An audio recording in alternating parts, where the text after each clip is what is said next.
तो हमको आपको बिगाड़ने का कारण क्या है? मोबाइल। झूठ बोलता रहता है। अगर एक बार सत्य बोलते हैं, लगता राजा हरिश्चंद्र के बाद मेरा ही नंबर है, और झूठ 50 बार बोलेंगे इसकी कोई गिनती नहीं है महाराज। बोले फिर बोले ये मैं देख कर पृथ्वी पर मेरा मन दुखी हो गया, मैं क्या कहूं।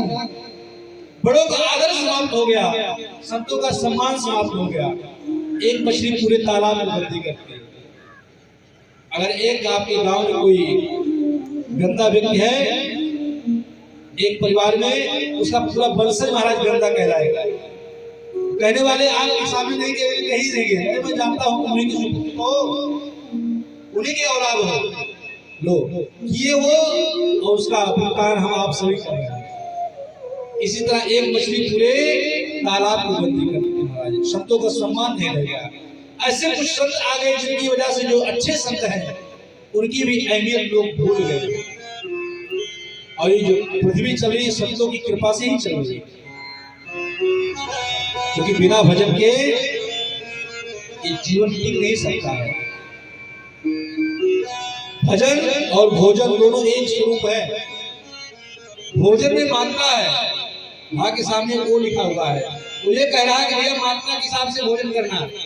अगर मात्रा से ज्यादा भोजन कर लिए तो नुकसान करेगा, लेकिन भजन में कोई मात्रा नहीं है। जितना भजन करोगे वो आपके लिए मंगल ही करेगा। लेकिन हम भोजन तो करते हैं लेकिन भजन नहीं करते हैं। बोले फिर बोले महाराज बड़ों का आदर समाप्त हो गया।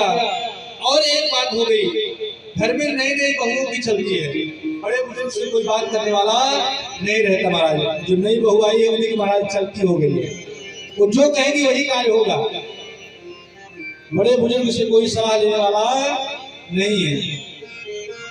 तो कैसे? तरुणी प्रभुता के श्याल को विधायका, कन्या विक्रयो लोभा, दंपति नाम चक्रोकनम। तरुणी प्रभुता के है और श्याल को बुद्धिदायका। अब सलाहकार कौन हो गया है? कौन हो गया है? साले साहब। अब माता पिता से कोई सलाह नहीं लेता, ससुराल बोल जाएगा महाराज साले साहब जो कहेंगे वही कार्य होगा। और ज्यादा साले साहब की सलाह लेंगे महाराज घर बिगड़ने की आशंका रहती है।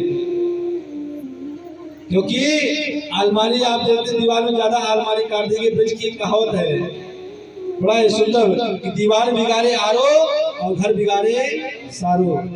ज्यादा साले साहब का सलाह लेंगे तो घर बिगड़ने में कोई देर नहीं लगेगी, इसलिए ज्यादा साले साहब का सलाह नहीं लेना चाहिए। बोले फिर बोले महाराज कन्या विक्रय लोभा, कन्याओं का विक्रय हो रहा है। क्या हो रहा है? कन्या को बेचा जा रहा है। समधी, जो समधी बनते हैं ना, जहां पर बराबर धन का समन्वय हो जाता है वही समधी बन जाते हैं। और जब भैया आप धन देकर बहू लेकर आएंगे तो बहू आपकी बात सुनने वाली नहीं है। क्यों? क्योंकि उसके पिता ने लड़के को खरीद रखा है पहले से ही।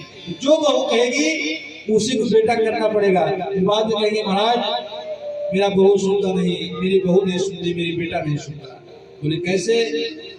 बोले कन्या विक्रय लोभा, दंपति नाम से कलकनम। ये तो चलो ठीक है, कन्या का विक्रय हो रहा, फिर दंपति नाम से कलकनम। पति पत्नी में आए महाभारत का महाराज युद्ध चल रहा है।